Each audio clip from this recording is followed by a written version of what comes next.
Hey everyone, I'm Aurora Light. I'm a Joy Alchemist and Soul Embodiment Guide, and I am standing here outside just in my backyard because right now I am under that self isolation that we are hopefully all participating in if we are able to, just for this chance to reboot the energy of the planet as everybody is going into stillness.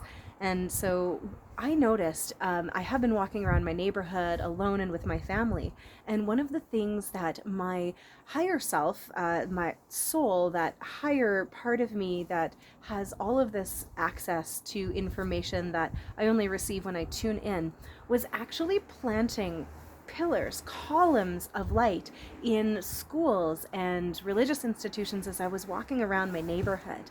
And as I tuned in to the fact that I was doing this, I was like, oh, yeah, that makes sense because these systems that are being shut down are so full of old energy. No matter how the people that are working within these constructs have been trying to lift up the energy. And I've been working in schools quite a bit over the last few years, so I see it. I see it in the teachers. They are trying so hard to be mindful and to be bringing up all of the consciousness around them, but there's so much old programming that the whole systems were developed with and on that does not support where we're headed with unity consciousness. So my soul aspect that was planting these obelisks of light, these beacons of light, was doing so to support this reprogramming and this elevation of the consciousness, because, as Albert Einstein said, we can't actually change or solve any of the problems from the same level of consciousness that created them. So the level of consciousness that created this problems with the institutions that are structurally holding our society into these programs of scarcity and lack and fear and all of those things, and authoritarian control, the patriarchy, I could go on and on. All of that old energy needs to shift for us to be able to survive and thrive as a species. So we're coming into this new place as a collective where we can raise our consciousness on purpose, and we're doing it together. And there are many of us lightworkers and wayshowers and starseeds and people who are doing this work consciously and unconsciously, depending on just what your soul mission is at the time. So the more you can consciously work with raising these frequencies and elevating the consciousness of the planet, the faster all of this will happen, the faster it will reboot. So I wanted to offer a way that you can do that, and that is by planting light pillars around in your home, in different parts of your neighborhood, in your workplaces, or in some of those institutions that may or may not be open right now. Hospitals and healthcare places could definitely use these pillars of light. You can put them in traffic areas, all of these things. And the procedure can be as simple or as complicated as you like. I honestly just do it with a thought at this point, but I have practiced for many years doing this. And if you are a visual person, what you can do is literally just first take a breath and align yourself if you're not feeling that alignment and that stillness, if you need to. I love just breathing in through the nose, dropping into the heart space and relaxing with a sigh.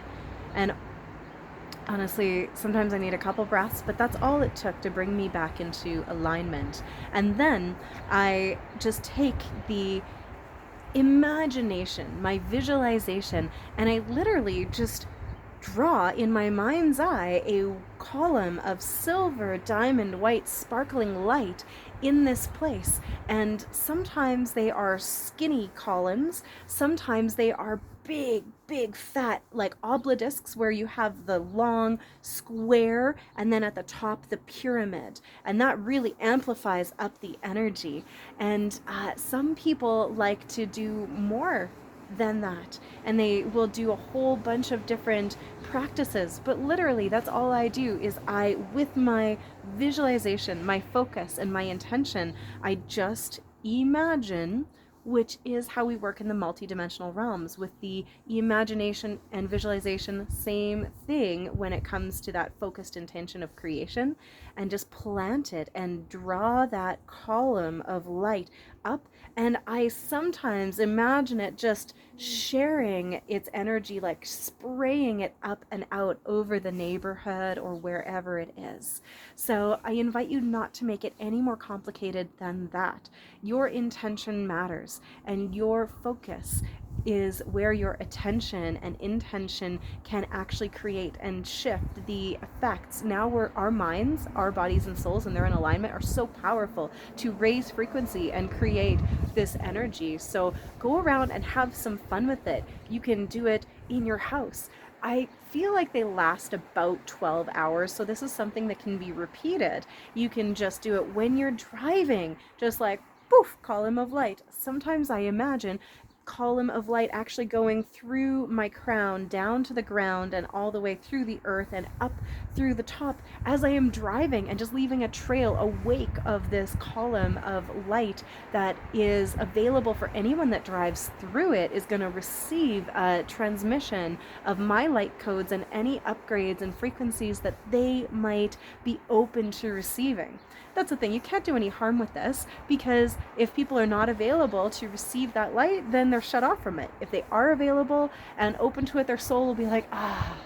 And it really does make a difference. So light workers, wayshowers, people who are conscious visionary leaders of tomorrow, let's start to play and plant these columns of light everywhere and light up this world, so we can raise our frequency to a level of consciousness that is going to be able to solve many, if not all, of the problems that have been plaguing all of these systems when we're coming back after this reboot. So this isn't going to last forever.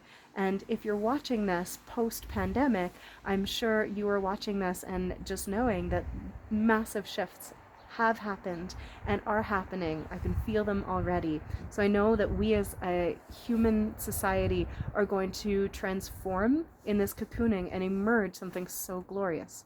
It's just going to be a little rocky getting there, because it always is when you're melted down like a caterpillar in goo. So thank you so much for being available to anchor in this light, and I will talk to you soon. Thank you so much.